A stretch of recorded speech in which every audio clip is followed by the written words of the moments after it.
Menos emissões de CO2 ou menos impostos? Menos emissões de CO2. Ok. Não, desculpem, menos impostos. Vocês metem-me aqui, desculpem. Eu agora estava a perceber até a pergunta pela negativa. Ai, isto é muito difícil. Pois. É que nós somos o partido que mais baixámos impostos, vocês não façam isso. Não é? Pois, menos emissões de CO2. Agora já está. Pronto, está dito. Depois vamos chamar ecofascista.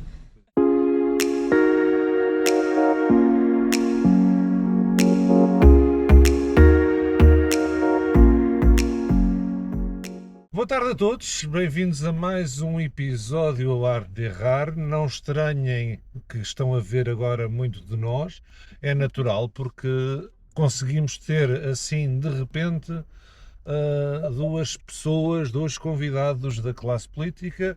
O último foi, como saberão, o Paulo Lopes Marcelo, secretário de Estado da Presidência do Conselho de Ministros, ainda. Hoje temos connosco Inês Sousa Real, porta-voz do PAN, que agradeço a disponibilidade de ter vindo ter connosco para mais uma aventura na Arte de Errar. Obrigado, Inês, bem-vindo. Obrigada.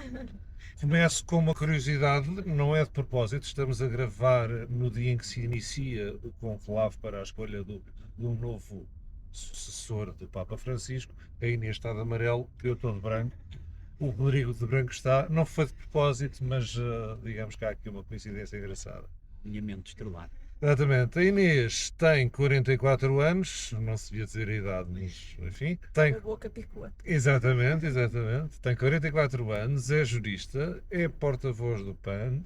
Antes de ser porta-voz do PAN, era uma acérrima defensora da causa animal, portanto é uma consequência natural, ou a lógica de se poder dizer ser feliz no sítio que genuinamente é a nossa causa e a vocação. E candidata-se nestas eleições para o cargo de Primeiro-Ministro. E eu começo exatamente por aí. Inês, amanhã, dia 18 de maio, ganhavas as eleições. Qual era a tua primeira medida como Primeiro-Ministro? Antes de mais, obrigada uma vez mais pelo convite.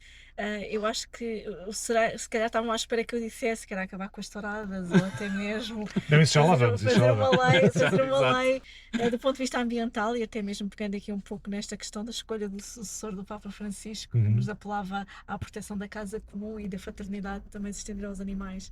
Há aqui um longo trabalho a fazer, mas tenho a consciência, porque também deste trabalho tenho feito enquanto deputada, desde 2019 que estou na Assembleia da República, que temos a violência doméstica como, sem dúvida nenhuma, um dos maiores flagelos nacionais e, portanto, o compromisso Violeta, que foi um compromisso que entregámos recentemente à APAV, em mãos, para que estes números todos, falamos muitas vezes em números, são mais de 30 mil casos de denúncias todos os anos, 10% que aumentou a violação em termos de crime, os próprios crimes de abuso sexual contra menores aumentaram 46% em 3 anos, só que não nos podemos esquecer que estes números são casos reais, são pessoas reais que efetivamente sofrem às mãos da violência e, portanto, acho que de facto o compromisso Violeta tem que ser um compromisso nacional de todos os líderes, de todos os partidos sem exceção e sem dúvida que essa seria uma das minhas primeiras medidas. Achas que a questão da violência contra as mulheres é também um reflexo da sociedade que nós vivemos em termos de polarização, ou seja,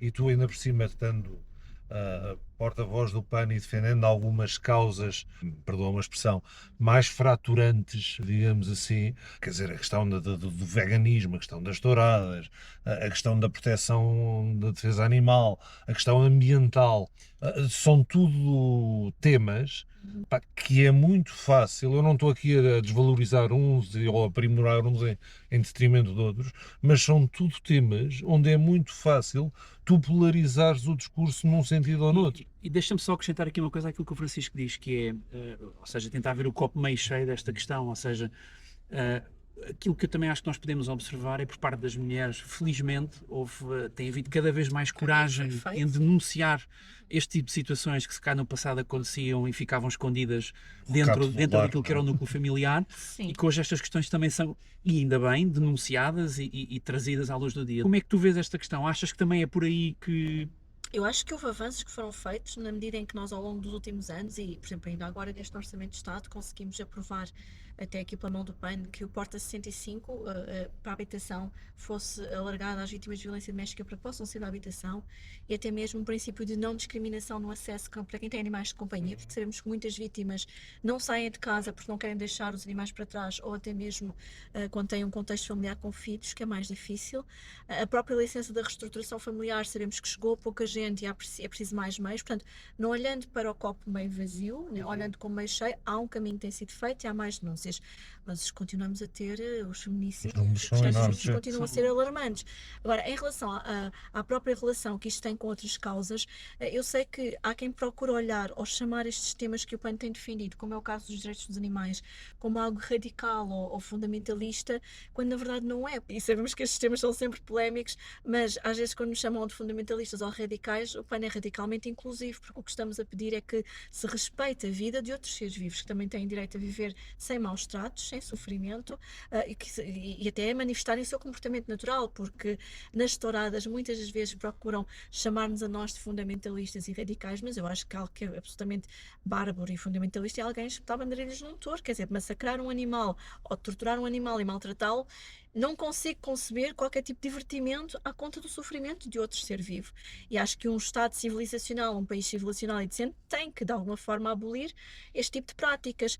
E que depois também estão curiosamente enraizadas numa cultura muito patriarcal, muito hierárquica até, porque se olharmos para aquilo que são a própria configuração de uma tourada e a própria participação, os cavaleiros, os ajudantes, os pajens, os próprios forcados, tudo isso também tem uma hierarquia social. E, portanto, se olharmos para esta hierarquia social e até machista, até mesmo os casos também de violência, por exemplo, aquele rapaz que atropelou uma pessoa e fugiu, era forcado.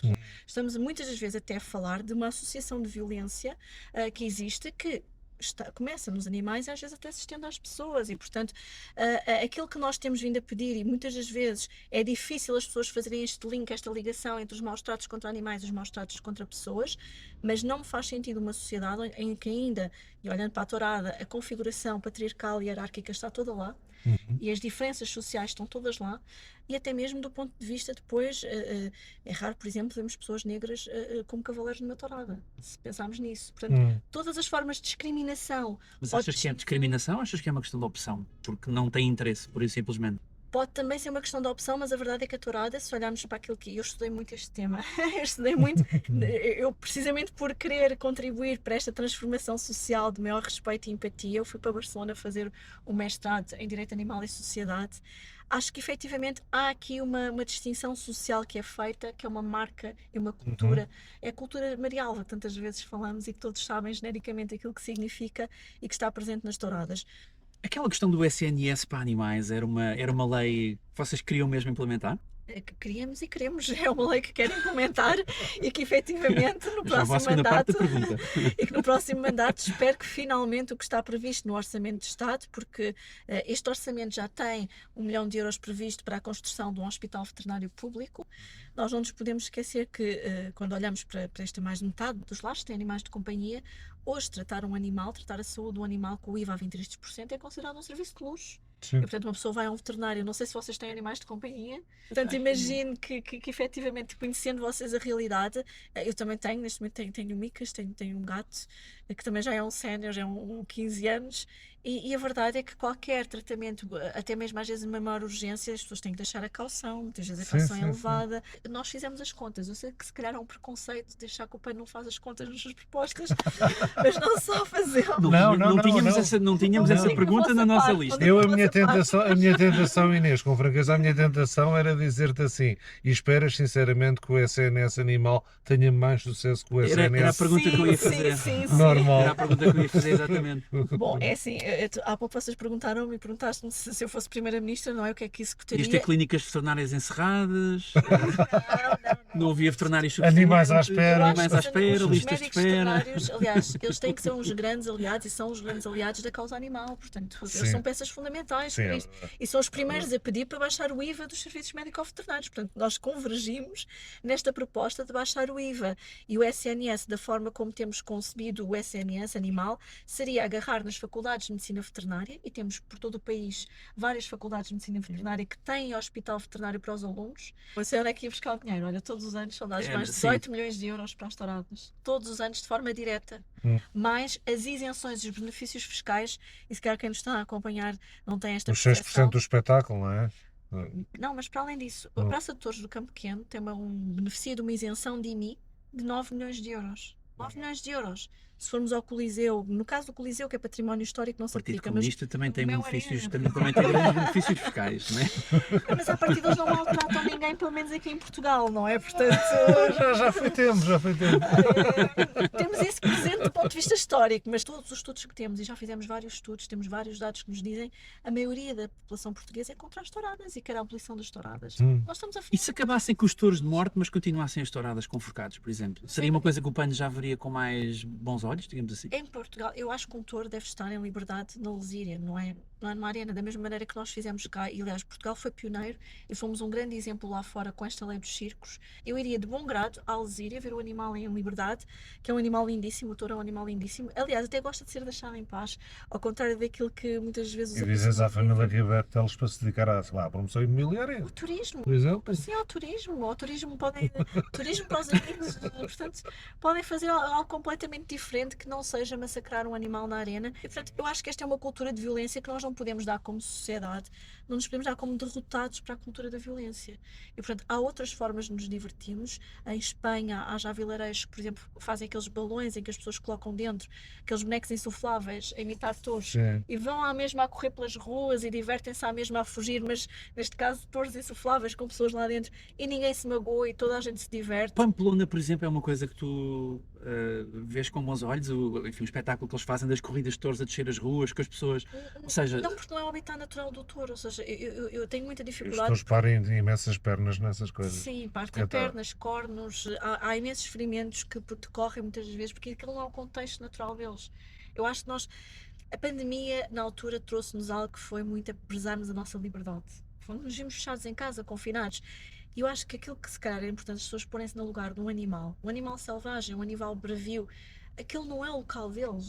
Os animais também têm o direito ao seu habitat natural. Nós invadimos, tomámos aqui conta, digamos assim, de toda esta nossa casa comum que o Papa Francisco falava e acabamos por condicionar toda a existência dos animais em nossa função e não em função dos seus próprios interesses. Um touro não quer ser lidado numa arena. O touro, aliás, só investe porque não tem hipótese para a fuga. E isso é o que nos dizem as evidências científicas. O que é que tu achas? Falamos agora aqui um bocadinho do PAN, que acho que tem um trajeto super interessante, um partido que inicialmente, eu acho que, enfim, todas as pessoas falavam um bocadinho em sordina, que nunca iria ter deputados na Assembleia da República. A verdade é que conseguiu ter, de uma forma sustentada. Qual é que tu achas que foi o segredo? Achas que foi mais a preocupação com a natureza ou mais a preocupação com os animais? Bem, a parte dos animais, sem dúvida. Eu estou no PAN desde Mais que a 2010. natureza? Sim, eu desde 2010 que estou no PAN, antes de ter sido fundado, antes de ter sido reconhecido pelo Tribunal Constitucional como partido. Na altura o PAN foi fundado sobretudo por ativistas da causa animal, por pessoas da causa animal, apesar de que sempre teve esta gênese dos 3 pilares, portanto, a dimensão humana, animal e da natureza. Inicialmente era partido, não era? Era partido, animais e natureza, mas se olharmos para o seu programa político, o manifesto que foi entregue no Tribunal Constitucional, ou seja, ele tem este texto, esta visão holística de sociedade e de planeta. E na altura, em 2011, nós concorremos pela primeira vez e ficámos a muito poucos votos, salvo erro, 1000 e tal votos, não entramos na Assembleia da República, mas tivemos logo subvenção no primeiro ano em que concorremos, foi o que nos permitiu organizar e até depois concorrer às autárquicas, ter os nossos primeiros eleitos municipais, portanto foi por aí que o PAN também começou a consolidar-se, e em 2015 elegemos pela primeira vez um deputado único à Assembleia da República, e em 2019, aí sim, o grupo parlamentar foi quando tínhamos os jovens com a greve climática a manifestarem-se nas ruas e havia Não já... era climáximo, não? Não, era a greve estudantil, neste caso, era a greve estudantil. O que é que achas da climax? Eu compreendo que os jovens se sintam frustrados em relação àquilo que possa ser a expectativa em relação aos governantes que não estão neste momento a ter as melhores políticas ambientais, mas acho que há ações que não devem acontecer, ou seja, atirar tinta aos políticos não faz qualquer tipo de sentido. Destruir património, como foi a questão de pintarem as fachadas, até eu recordo-me também foram à nossa, como foram aos mais Invadiram um partidos. aeródromo de tiros também pintaram não aviões. faz sentido.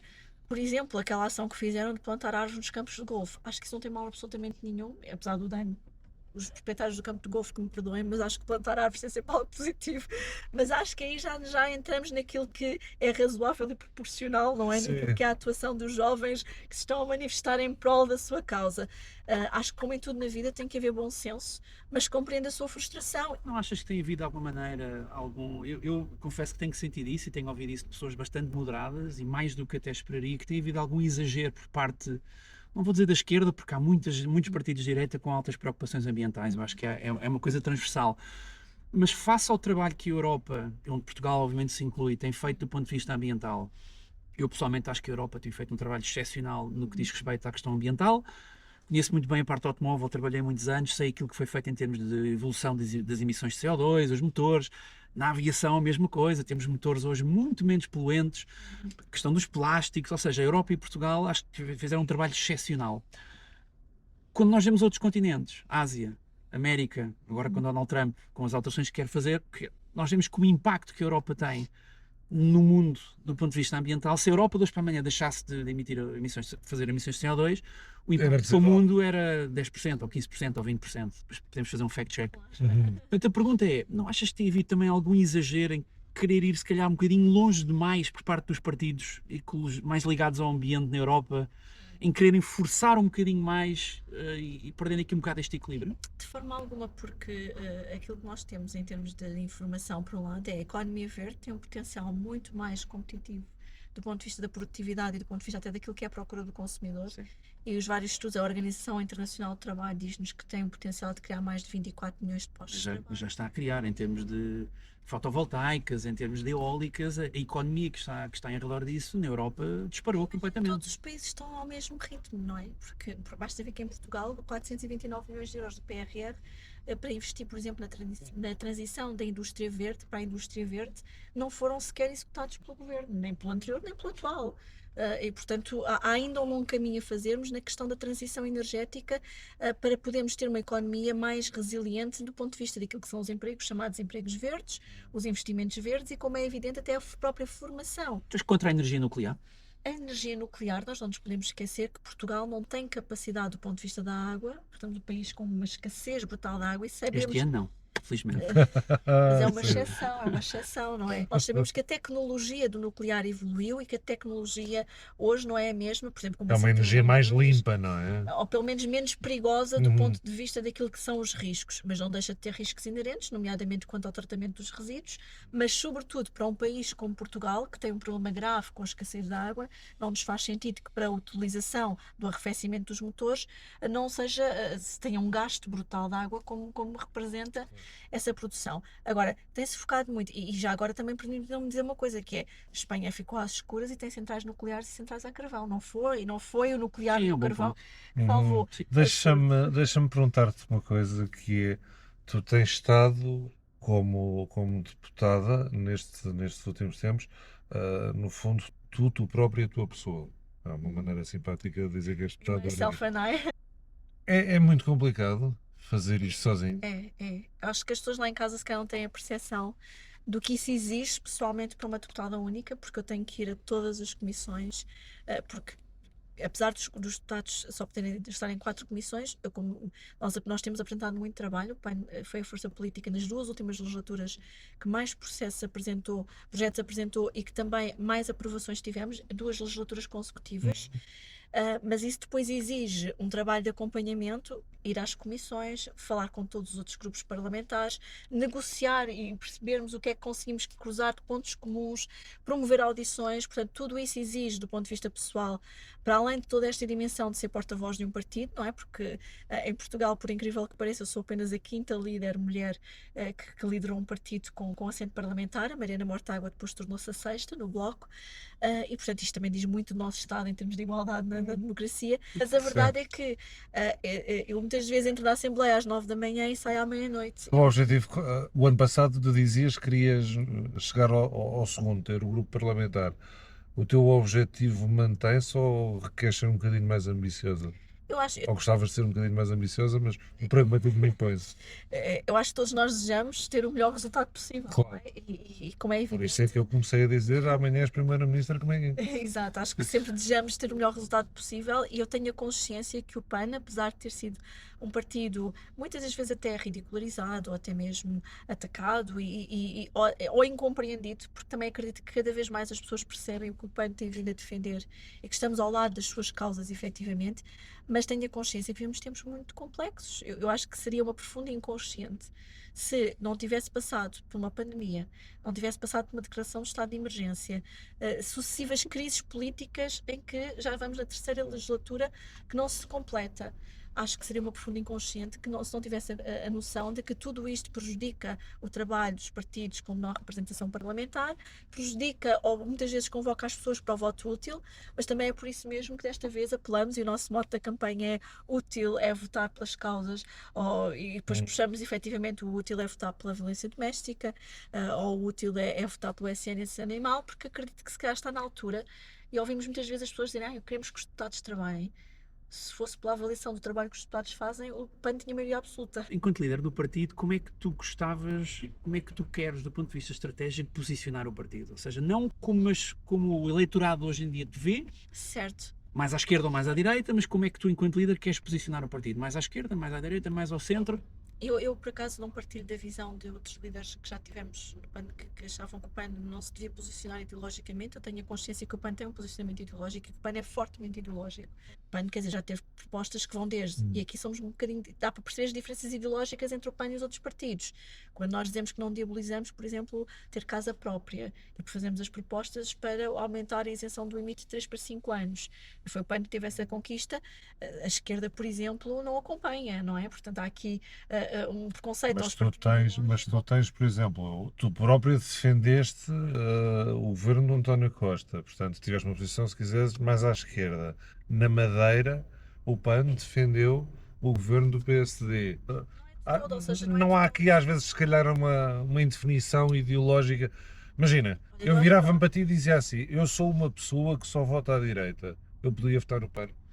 Sim, por uma razão muito simples, é que nós não defendemos nem o governo de António Costa, nem o governo de Miguel Albuquerque. Defendemos foi efetivamente as causas que estamos a representar nesses parlamentos, seja nacional, seja regional. E o exemplo da Madeira é um exemplo absolutamente paradigmático.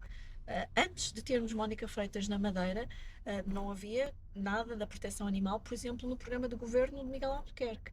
A Mónica entrou no Parlamento Regional e fez um excelente trabalho enquanto deputada única, até sendo uma deputada muito jovem, que vinha de facto da sociedade civil, sem experiência política. Em relação à questão de não ser nem de esquerda nem de direita, nem, eu acho que hoje em dia temos de ter uma capacidade de diálogo que não seja um diálogo único e exclusivamente só à esquerda ou só à direita, porque isso seria prejudicar os valores que nós representamos. Porque tendo a consciência que o PAN não é um partido que esteja nem a governar o país, portanto nós não fazemos parte de uma solução governativa portanto, tendo essa consciência, temos que evidentemente garantir que o governo se aproxima das nossas causas e que conseguimos ter à mesma aprovações que façam toda a diferença. Fizemos isso, por exemplo, quando pusemos a taxa de carbono sobre a aviação a financiar os espaços sociais, conseguimos demonstrar que a justiça social e ambiental pode andar lado a lado e pode ser um compromisso público. Portanto, Achas que é com mais impostos que se resolve o problema do ambiente? mas isto não foi isto não é uma questão de imposto. A taxa de carbono nós temos que perceber que a poluição, e aqui estamos a onerar até o turismo e não as pessoas que moram no país, não é? Portanto, aqui estávamos a resolver um problema para procurar mitigar aquilo que é o impacto que a poluição tem na qualidade de vida das pessoas e ao mesmo tempo fomentar os transportes públicos. E, por exemplo, quando eu há pouco referi a questão de ter um governo que ainda dá borlas fiscais a quem polui, estes 300 milhões de euros que estão previstos para a isenção sobre os produtos petrolíferos, se acabássemos com estes 300 milhões de euros de isenção, aquilo que o PAN propõe é financiar os passos gratuitos para todas as pessoas no nosso país. Deixa-me ir só atrás só para fazer-te uma provocação. Há bocado com a história da esquerda, da direita e também já ao longo da nossa conversa tens feito algumas picardias em relação à extrema-direita e ao Chega. Imagina que o André Ventura virava-se e dizia assim: "Oi Inês, gosto dessa ideia do SNS animal, bora lá fazer isso."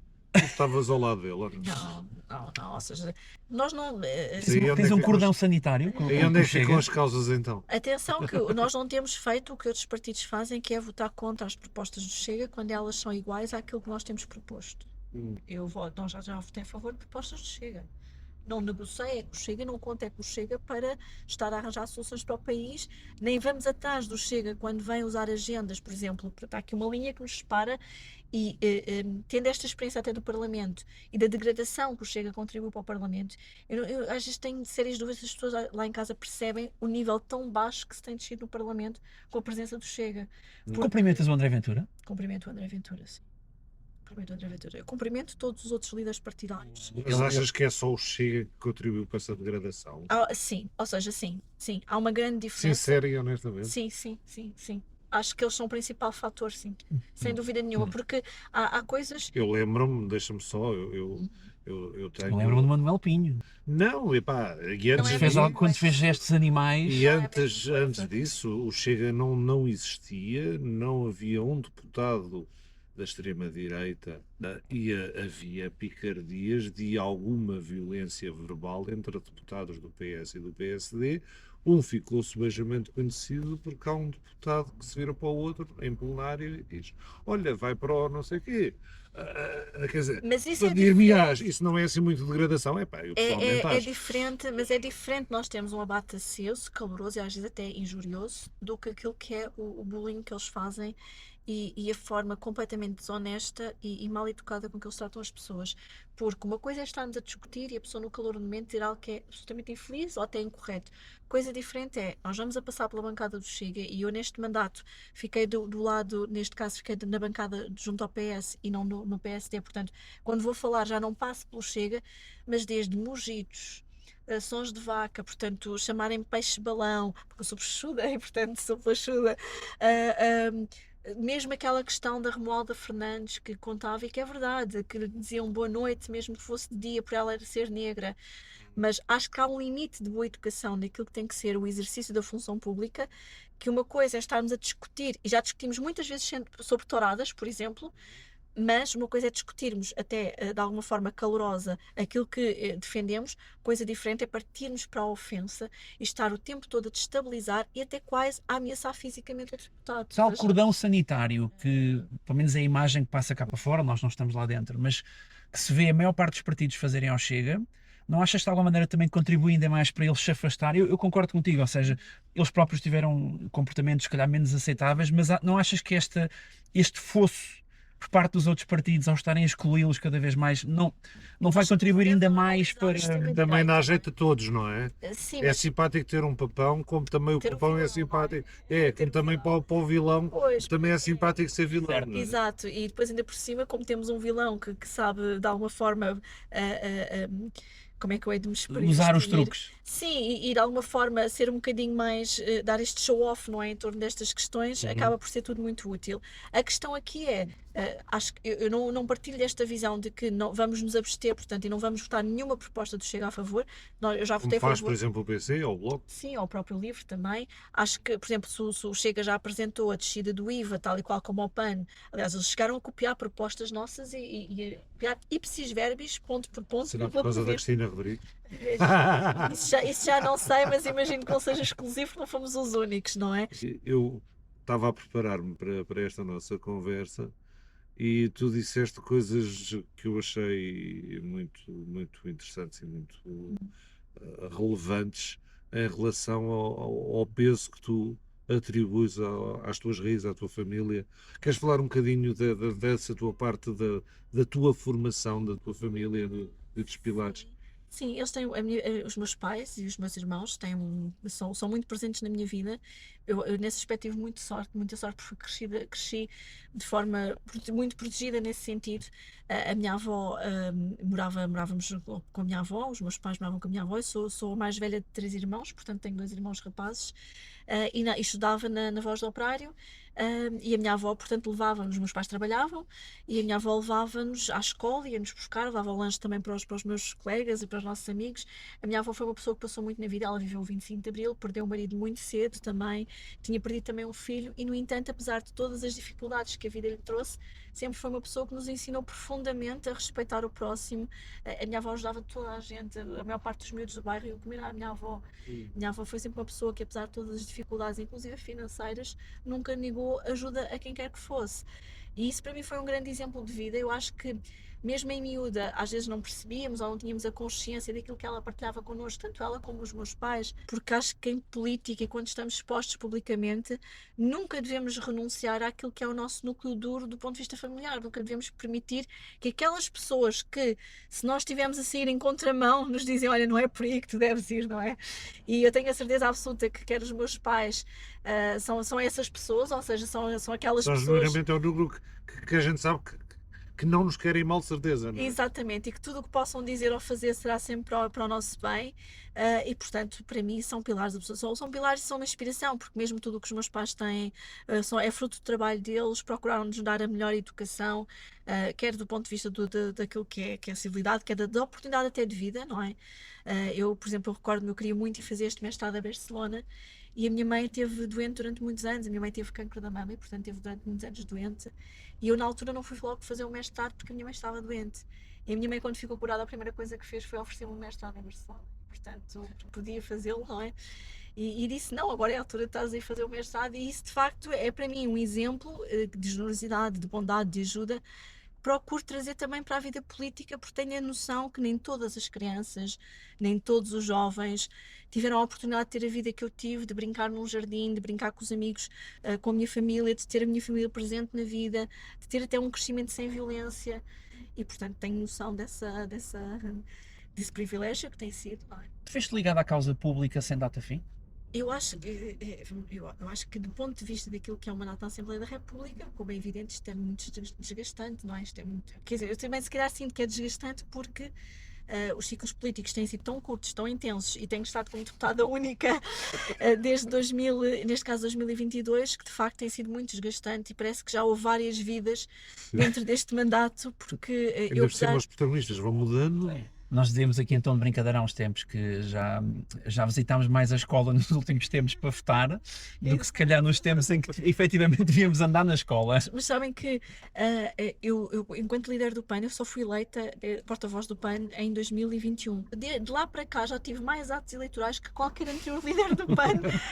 Inclusive o André Silva foi porta-voz do PAN durante 7 anos, não Sim. teve tantos atos eleitorais como O que eu é que é tive. feito pelo André Silva? Ele na altura desapareceu assim de uma forma estranha, vou dizer assim, porque fez crescer o partido também E quis ser pai, digamos assim, foi a resposta oficial. Foi a resposta oficial, mas depois desfiliou-se oficialmente, digamos assim, o ano passado, em plena campanha eleitoral. Eu lamento profundamente que ele tenha feito isso. Acho que os partidos, e isso também é um pouco aquilo que não fazer, se tivesse que fazer um guia do que não fazer enquanto líder de um partido, eu acho que qualquer partido tem que ter presente, passado, presente e futuro. Devemos saber respeitar o trabalho de quem esteve antes de nós e procurou, com todas as suas imperfeições ou com todos os seus erros, porque estamos aqui na arte de errar, não é? Às vezes a arte de errar é muito profícua. Acho que devemos perceber que, mesmo com todos os erros, há virtudes que devemos sempre perpetuar do legado dos anteriores líderes, pelo menos esta é a minha visão, e que o PAN precisa, evidentemente, de construir também os seus históricos. Outros partidos têm os seus históricos. O PAN não se deve esgotar de forma nenhuma na pessoa do líder. O André optou por sair e, de alguma forma, até pôr em causa o próprio legado que tinha construído para o PAN, e isso a mim entristece-me mais do que se calhar chatear-me ou aborrecer-me, mas aquilo que eu procuro fazer é construir um legado diferente para o partido. Portanto, para mim é fundamental pensar que um dia, por muito chateada que eu possa estar ou muito aborrecida, não é forma de fazer as coisas. Queremos garantir que o partido de facto possa permanecer para além de nós e para além daqui, porque se o partido se esgota num líder é muito mau sinal para o seu futuro, não é? Não faz sentido. Qual foi o maior erro que o PAN já cometeu? É difícil colocar isso no ónus no PAN, não é? Porque na verdade o PAN vai muito mais além dos seus dirigentes. Eu acho que aqui, de facto, a forma como foi gerida toda a questão da crise em torno da perda do eurodeputado, da deputada também na altura, todo esse processo foi um processo negativo. Acho que o PAN não ganhou nada com isso, nem eles próprios. Acho que ninguém ganhou nada com isso. E acho que se calhar aí esteve um momento muito difícil, uma aprovação muito difícil para o partido. Eu não era a porta-voz do PAN na altura, era o André, mas tenho a consciência que foi um legado pesado para herdar, foi uma herança pesada para herdar quando fui porta-voz. Mas tem que se aprender com os erros e procurar fazer de maneira diferente, mesmo errando novamente. Não tenho o preconceito de achar que estou acima dos outros e que não vou cometer erros também. Não é um reparo por causa de ser um partido mais pequeno, mas é também por ser um partido mais pequeno. Tu achas que um partido como o PAN corre o risco, por exemplo, de não ter uma representação parlamentar por causa de uma lógica de voto útil?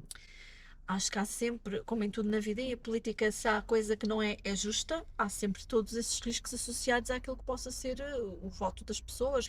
E neste momento eu tenho a percepção que as causas que nós representamos são as causas dos portugueses. As pessoas querem o combate à violência doméstica, as pessoas querem garantir que temos também uma proteção animal e que os animais não são maltratados, querem garantir também o combate à crise climática e não estão alinhadas com o negacionismo climático. Portanto, eu acredito que os portugueses vão querer sempre ter representação do PAN no Parlamento.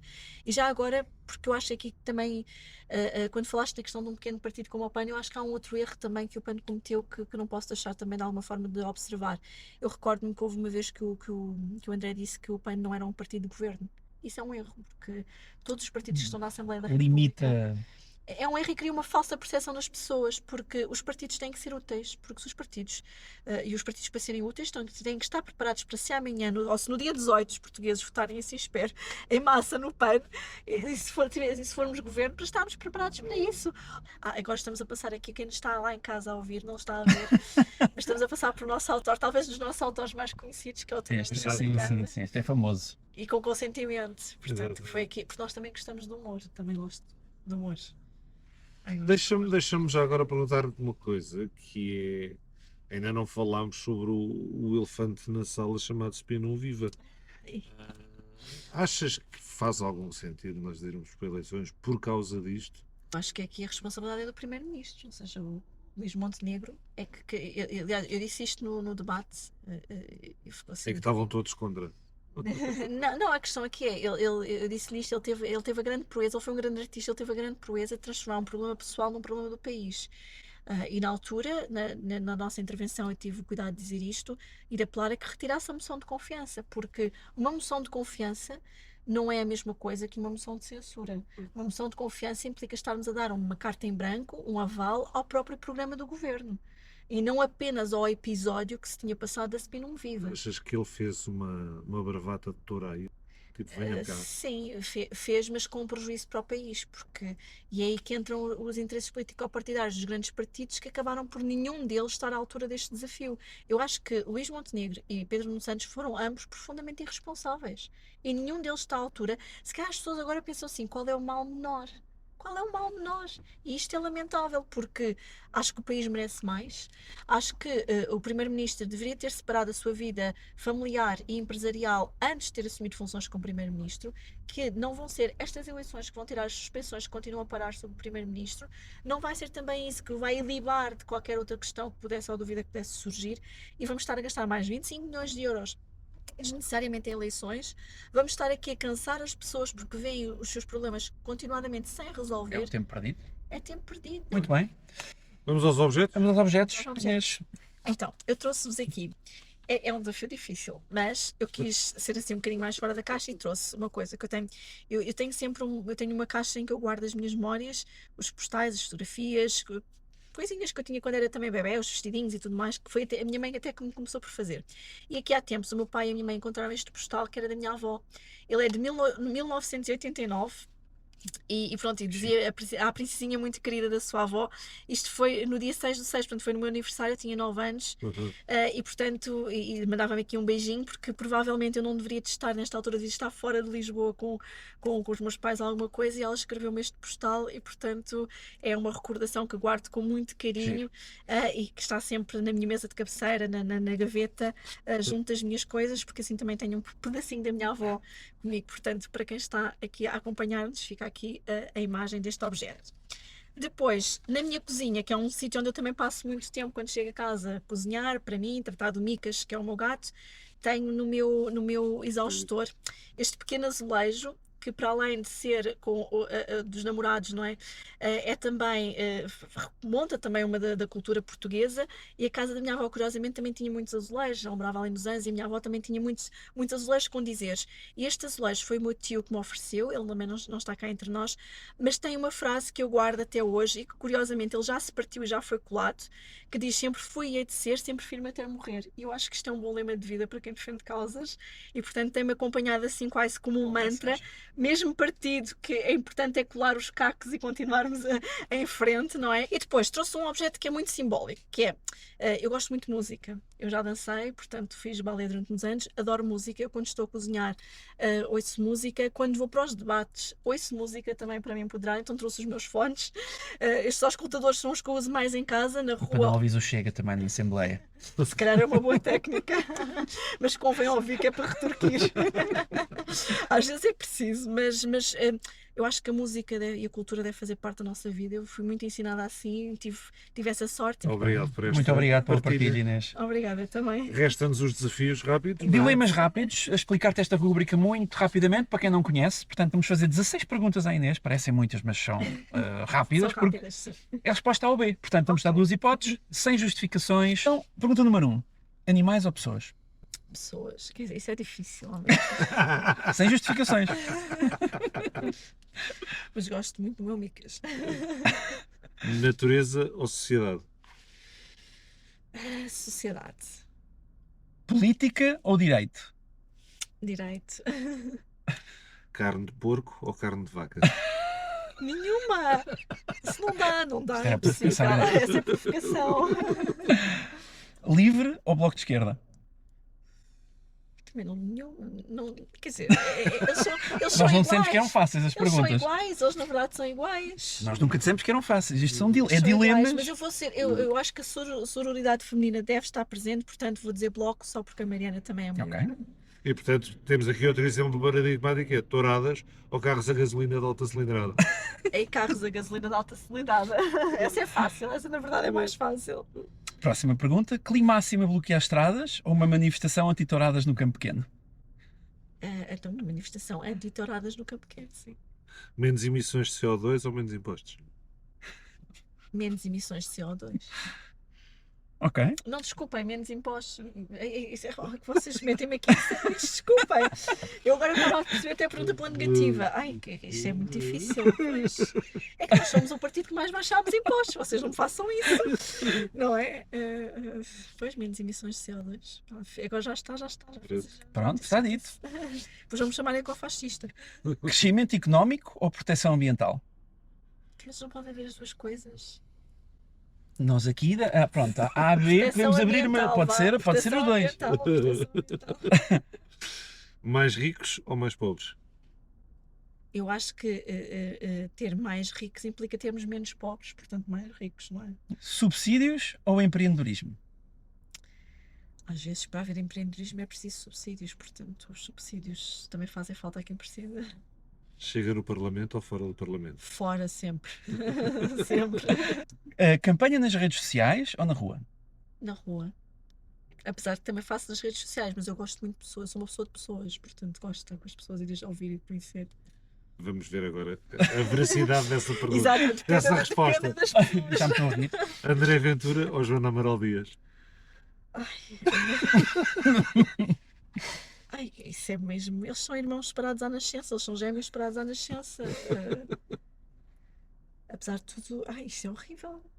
Não há como. Eu vou saltar essa, eu prefiro a consequência. Pronto, passas. Ok, tudo bem. Então vamos à próxima. Pedro Nuno Santos ou Luís Montenegro?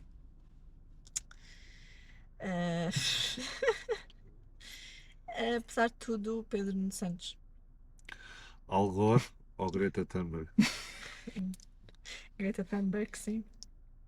E pronto. Ok, muito bem, pronto. Ficámos aqui com os dilemas Foram rápidos. muito pouco provocadores, apesar de tudo. Tentámos ser aqui mais ou menos Politicamente corretos. mais ou menos equilibrados. E falta-nos apenas a pergunta final, também É por uma isso. resposta, enfim, livre e rápida. Nós fazemos sempre esta pergunta, Inês. Se calhar pode ser aqui um bocadinho um spoiler alert, mas é uma pergunta simples, mas ao mesmo tempo que pode ter aqui um nível de profundidade dependendo do tom que lhe queres dar. olhando para trás para a tua vida pessoal, profissional, da forma como queiras ver, se pudesses mudar alguma coisa, o que é que mudavas? Ui, isso é sempre difícil. Eh, eu acho que todos nós podemos, às vezes, querer ter outro tipo de escolhas, não é? Quer na vida pessoal ou profissional. Talvez há uma coisa um bocadinho mais pessoal, não é? Que poderia eventualmente mudar. E por acaso, no outro dia, que calhou até em conversa de forma inesperada a falar nisso, nós mulheres, às vezes, por força das circunstâncias da vida, adiamos os nossos projetos parentais ou não temos tanta consciência que pode ser difícil um dia virmos a ter filhos. E talvez essa fosse a única diferença, ter-me apercebido mais cedo de que seria difícil. É a única coisa talvez que me arrependa, não é um erro propriamente, mas que me arrependa não ter tido consciência mais cedo. É a única coisa. Muito bem, Tudo o resto se resolve, ultrapassa. perfeito, ok. Muito obrigado. Obrigada também. Inês, obrigado mais uma vez, ótima conversa. Como sempre, e tem sido um bocadinho apanágio destas últimas conversas, havia muito mais temas e muito mais tópicos para explorar. Vou dizer aos seguidores da Inês nas redes sociais que façam o favor de nos seguir, nomeadamente no YouTube e no Instagram, que é sempre assim umas coisas simpáticas. O YouTube é onde nos dão dinheiro, o Instagram é onde a gente tem notoriedade, portanto façam o favor de seguir. No resto, estamos naquelas outras plataformas todas. Não vou dizer desta vez, vou dizer como se diz normalmente nos bilhetes, não para as touradas, mas para outro tipo de eventos. Estamos disponíveis nos locais habituais, já sabem. Espero que tenham gostado, nós gostámos bastante. Obrigada pela vossa generosidade e quem sabe um dia nós também temos um podcast, o Verde Sem Fronteiras, retribuímos a simpatia depois das eleições. Muito Ou bem. seja, Ok. sujeitar-se aqui às perguntas Excelente, também. excelente Muito bem. desafio. Iremos de carro a gasolina. Eu pensei que fosse em bicicleta. Ok, quanto a vocês, obrigado por terem assistido e até à próxima. Continuem a acompanhar-nos. Até à Adeus. próxima. Obrigada também. Obrigado, Inês.